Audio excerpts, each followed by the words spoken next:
लोगों को क्यों पोर्ट्रेट उनका सही वाला नहीं देखने देती, वेस्टर्नर्स को क्यों नहीं बताती कि that was a wrong perception? क्या कारण है? देखिए, आपने एक बहुत ही टची चीज को पकड़ा है और उसकी एक कुछ हिस्ट्री है। मुझे उम्मीद है कि हमारे बहुत सारे पाकिस्तानी भाई बहन भी इस शो को देख रहे होंगे और उन्हें गुजरात के दंगों को लेकर के हमेशा वन साइडेड कहानी ही सुनाई गई है। तो मैं यहाँ पर कुछ मिथ्स को बर्स्ट करना चाहूंगा। अक्सर ही बताया जाता है, पाकिस्तान के अंदर तो यही खबरें जाती हैं कि मोदी के राज में 2000 मुसलमानों को मार दिए, लेकिन एक्चुअल फिगर 2000 नहीं है। वैसे मुझे शर्म आ रही है ये नंबर्स बोलने में। ये कोई खुशी का मौका नहीं है, ये कोई खुशी की चीज नहीं है कि मैं ये कहूं कि 790 मुसलमान मारे गए थे और 240 हिंदू मारे गए थे। ये ज्वाइंट पार्लियामेंट्री कमेटी की रिपोर्ट थी जो कांग्रेस के राज में बाद में मनमोहन सिंह जी जब प्राइम मिनिस्टर थे तब टेबल हुई थी, और उस रिपोर्ट के ये फिगर्स हैं। 790 मुसलमान मरे, 240 हिंदू मरे। ये बहुत बदकिस्मत नंबर है, लेकिन ये फैक्ट्स हैं जो कांग्रेस के राज में आए थे। अब इमीडिएट रीजंस ये थे कि साहब एक ट्रेन थी जो अयोध्या, जो हिंदुओं का एक बड़ा, जैसे मुस्लिम भाई बहनों का जैसे मक्का या मदीना होता है, वैसे अयोध्या राम जी का जन्मस्थल माना जाता है। वहां से तीर्थयात्रियों की एक ट्रेन अयोध्या से लौटी थी। वो गुजरात के गोधरा स्टेशन के ऊपर थोड़ा सा आउटपोस्ट पे खड़ी हुई थी, और उसमें जो यात्री थे, तीर्थयात्री थे, कुछ विश्व हिंदू परिषद के लोग थे, कुछ आरएसएस के काडर थे, जिनका अयोध्या में आना जाना लगा रहता है। अचानक, एंड आई से this with lot of डिसमे and lot of embarrassment, कि अचानक करीब 1000 मुसलमानों की भीड़ उस ट्रेन के उस डब्बे में पहुंचती है जहां पर इन लोगों के रिजर्वेशन थे। बोगी नंबर S6 और S7 इसे घेरती है। अचानक पथराव शुरू होता है और पेट्रोल में भिगो कर रुई के गद्दों को और तकियों को अंदर फेंका जाता है और आग लगाई जाती है, जिसमें 59 हिंदू जिंदा जलकर मर जाते हैं। 28 फरवरी सन 2002 का दिन था, सुबह 9:30 बजे के आसपास का वक्त था। इसमें 59 जो हिंदू जलकर मरते हैं। जैसे कि आपको जानकारी, इंडिया में जो स्लीपर डब्बे होते हैं उनमें 72 लोगों की सीटें होती हैं, तो 72 में से 59 लोग जलकर मर गए। उनमें 40 औरतें थीं और बच्चे थे। अब इसके बाद में 3 मार्च से बदकिस्मती से इंडिया में दंगों का इतिहास बहुत पुराना है। ये कोई मोदी राज के साथ में चालू नहीं हुआ है। ये मैं कह रहा हूं, मैं कोई मोदी भक्त नहीं हूं, ना मैं कोई बीजेपी का मेंबर हूं, लेकिन ये रियलिटी है कि हिंदुस्तान में हिंदू मुसलमानों का दंगों का इतिहास बहुत पुराना है। बदकिस्मती से दंगे हो जाते हैं 3 मार्च से। जब शुरुआत में इस खबर को थोड़ा दबाया गया, लेकिन जब 59 लोग जिंदा जलकर उन पापड़ जैसे बन गई वो लाशें, और उन लाशों को जब ट्रांसपोर्ट किया गया था, तो वो लाशें जहां जहां से गुजरी वहां से ये खबर फैलती चली गई, और 3 मार्च से दंगे फसाद चालू हुए, जिनमें बदकिस्मती से जो मैं फिगर्स मैंने आपको बताई उतने लोग मारे गए थे। अलबत्ता दूसरे फैक्ट्स जो हैं उन पर पर्दा डाल दिया जाता है। ऐसा पहली बार हुआ था जब किसी भी राज्य में दंगे शुरू होते ही 48 घंटे के अंदर अंदर वहां के चीफ मिनिस्टर ने आर्मी को आने के लिए ग्रीन सिग्नल दे दिया हो। 5 मार्च का दिन था, आर्मी की टुकड़ियां पहुंच गई थी फ्लैग मार्च करने के लिए। दूसरी बात, ऐसा पहली बार हुआ इंडिया में कि पुलिस की गोलियों से 100 हिंदू दंगाई मारे गए थे।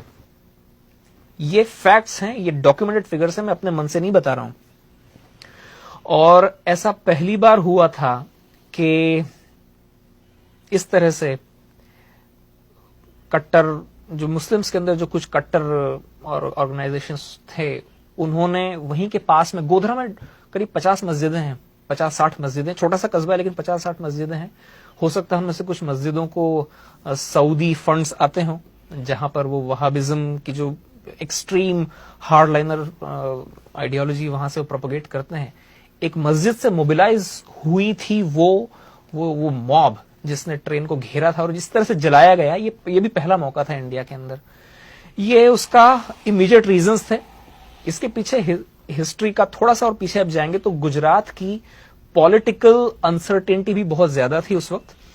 ये मार्च 2002 की बात है।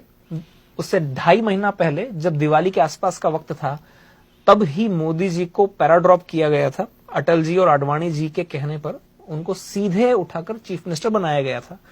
वे गुजरात में उसके पहले कभी असेंबली के मेंबर तो क्या, चुनाव लड़ना तो क्या, वे कभी किसी म्यूनिसिपल कॉरपोरेशन का भी चुनाव नहीं लड़े थे। वे कोई इलेक्टेड फिगर नहीं थे। और उस वक्त गुजरात में बहुत कई बरसों से पॉलिटिकल अनसर्टेनिटी चली आई थी। हर छठे आठवें महीने में चीफ मिनिस्टर बदलते थे और जो वहां की जो लोकल बीजेपी, स्टेट बीजेपी थी, उसके अंदर बहुत सारे गुट बने हुए थे और गुट आपस में ही लड़ते रहते थे। वो हालांकि बीजेपी मेजोरिटी में थी, लेकिन फिर भी कोई एक तगड़ा लीडर नहीं था। कांग्रेस बहुत होपलेस कंडीशन में थी, लेकिन फिर भी वो इस इनफाइटिंग को थोड़ा बढ़ाने की कोशिश करती थी। कई सालों से ही चल रहा था, तो आप ये समझ सकते हैं कि पॉलिटिकल अनसर्टेनिटी थी। जब किसी भी जगह पर पॉलिटिकल अनसर्टेनिटी होती है तो वहां के एडमिनिस्ट्रेशन के ऊपर उसकी मार पड़ती है। एडमिनिस्ट्रेशन ढीला हो जाता है, पुलिस ढीली हो जाती है और पूरी सोसाइटी में भी एक एजिटेशन हो जाता है, गड़बड़ हो जाती है। तो इन सब चीजों की रोशनी में एक नए आदमी को आप उठाकर चीफ मिनिस्टर बनाते हैं जिसके ज्यादा सपोर्टर्स भी नहीं थे। और इंडिया में ऐसा होता है कि काफी चीजें इंटरपर्सनल तरीके से होती हैं। चीफ मिनिस्टर की उस वक्त हो सकता है वहां के पुलिस वालों से भी ज्यादा जान पहचान ना हो, पुलिस वाले सुनते ना हो, इवन खुद अपनी ही पार्टी के लोग ऐसे मौके पर नए मुर्गे की टांग खींचने की कोशिश करते हैं कि मैं आपको यहाँ पे इसलिए टोक रहा हूँ, आपकी पूरी कहानी हम तक पहुंची और बड़ी इंपॉर्टेंट है। आपने फैक्ट्स के साथ बात की। ये वो फैक्ट्स है जो हमारे दर्शकों को जानने की जरूरत है। आपने एग्जैक्ट नंबर बताए कि हुआ क्या, इंसिडेंट क्या हुआ, क्या कुछ हुआ, और अनफॉर्चुनेटली ऐसा हुआ। मगर उसके बाद हम देखते हैं कि वो ना तो मोदी साहब ने किया था, मोदी साहब ने कंट्रोल किए, और उसी स्टेट में जहां ये इंसिडेंट पहले हुआ करते थे, फिर हमें आगे ये पता चलता है कि उन्होंने मैक्सिमम उसको कंट्रोल किया।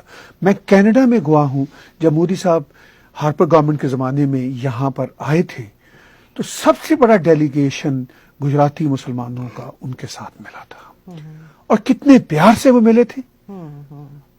मैं इस वक्त काश में रेडी होता तो मेरे पास वो वीडियो में दिखाता अपने दर्शकों को। ये तो वो फैक्ट है। अब देखिए, एक चीज और जोड़ना चाहूंगा इसमें कि उन दंगों के बाद मोदी जी, ये फैक्ट है जी, एक के बाद में 3 इलेक्शन जीते हैं, 5-5 साल। बिल्कुल ऐसा है। अगर उन्होंने दंगे करवाए होते जैसा कि लोग बोलते हैं, नहीं, वो तो एक सिस्टेमिक कैंपेन है ना उनके खिलाफ, डेमोनाइज करने की। तो गुजरात की जो पब्लिक है इंडिया की सबसे ज्यादा एजुकेटेड पब्लिक में से मानी जाती है। वो इतनी बेवकूफ तो नहीं है कि किसी मास मर्डरर को एक के बाद में 3 इलेक्शन जिताएगी। और दूसरी बात यह है कि एक बार जब ये जम गए वहां पर, तो इतिहास साक्षी है, तारीख गवाह है कि उसके बाद में फिर गुजरात में कभी कोई दंगा नहीं हुआ जी। और ये बड़ी दिलचस्प बात है कि आज भी इस आदमी की तनकीद करने के लिए लोगों को कुछ और नहीं मिलता है तो 17 साल पीछे जाते हैं। राइट। मतलब 17 साल से ये आदमी लगातार या तो गुजरात का चीफ मिनिस्टर था या इंडिया का प्राइम मिनिस्टर था। इन 17 सालों के कालखंड में इस आदमी के खिलाफ बोलने के लिए किसी को कुछ नहीं मिल रहा है। मतलब तो वो ये जो 17 साल पीछे जाना पड़ता है लोगों को। अच्छा, ये बड़ी दिलचस्प बात है। ये 17 साल की बात, वही जो आज हमारा मुद्दा है डिस्कशन का, वो ये है कि डेमोनाइजिंग, वो जो डेमोनाइजिंग की जा रही है 17 साल से हांड किया जा रहा है रॉन्ग फैक्ट्स के साथ। देखिए, इंडिया का पार्टीशन हुआ, ब्रिटिश चले गए, लेकिन जो है वो सब ये सब छोड़ गए। राइट। वो उनको कहते हैं ना कि वो चर्चिल ने कहा था कि 10 साल भी नहीं इंडिया लास्ट करेगा। उनका तो ये विचार था, होप था बल्कि, कि ये कोलैप्स कर